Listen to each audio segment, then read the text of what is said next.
আসসালামু আলাইকুম, সবাই কেমন আছেন?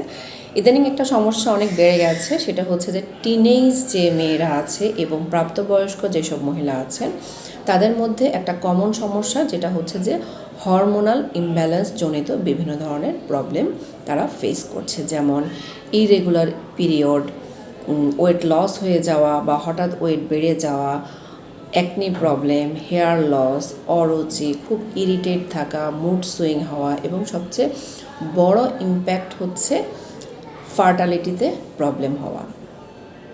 এবং ইদানিংকালে ইনফার্টিলিটির প্রবলেমটা নিয়ে অনেক ম্যারিড মেয়েরা আসছেন। তো এই সমস্যাগুলার সমাধান যদি করতে চাই তাহলে কিছু বিষয় আমাদেরকে বিশেষভাবে মনোযোগী হতে হবে বা নিয়ম মেনে চলতে হবে। প্রথম সেটা হচ্ছে যে আমাদের ঘুমের যে সাইকেলটা আছে, ঘুমের যে সময়টা আছে, সেটাকে সঠিক করতে হবে।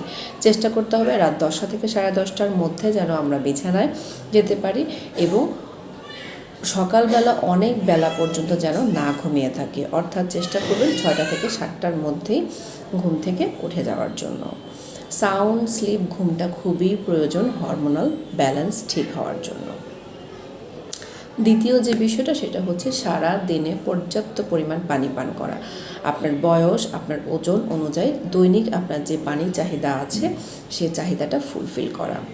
তৃতীয় সেটা হচ্ছে যে আমাদের খাবারের সময়টা সঠিক হওয়া। সময় এবং পরিমাণ, আপনার জন্য কতটুকু খাবার প্রয়োজন, কতটুকু আপনার চাহিদা আছে, সেটা vitamin, minerals, carbohydrate, protein, fat সব কিছু মেলায় সে চাহিদাটা সঠিক করা এবং সময় মতো খাবার খাওয়া। খুব সকালের খাবার দুপুরে, দুপুরের খাবার রাতে এবং লেট নাইটে আমরা যে ডিনার করি। এই যে একটা ইরেগুলার আমাদের অভ্যাস, সেটা থেকে আমাদেরকে রেগুলার লাইফে আসতে হবে, না হলে হরমোনাল ব্যালেন্স ঠিক হবে না। এবং লাস্টলি যেটা, অল টাইপ অফ প্রসেস খাবার, ফাস্ট ফুড, জাঙ্ক ফুড, খুবই অয়েলি খাবার, ট্রান্সফ্যাটযুক্ত খাবার, cold drinks, any kind of soda, carbonated যে বেভারেজগুলো আছে সেগুলো আমাদেরকে সম্পূর্ণভাবে এড়িয়ে চলতে হবে, আদারওয়াইজ আপনার হরমোনকে ব্যালেন্স করতে পারবেন না। ঠিক আছে?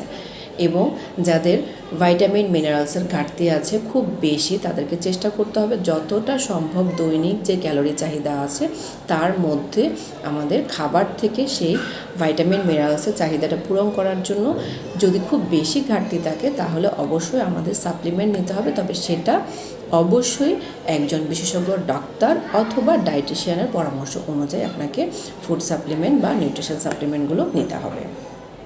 এবং আপনার খাবারে যেন কালার, রঙের বৈচিত্র্য পর্যাপ্ত থাকে, তাহলে আপনার হরমোনাল যে ইমব্যালেন্স জনিত যে প্রবলেমগুলো আছে সেগুলো ডে বাই ডে সলভ হবে।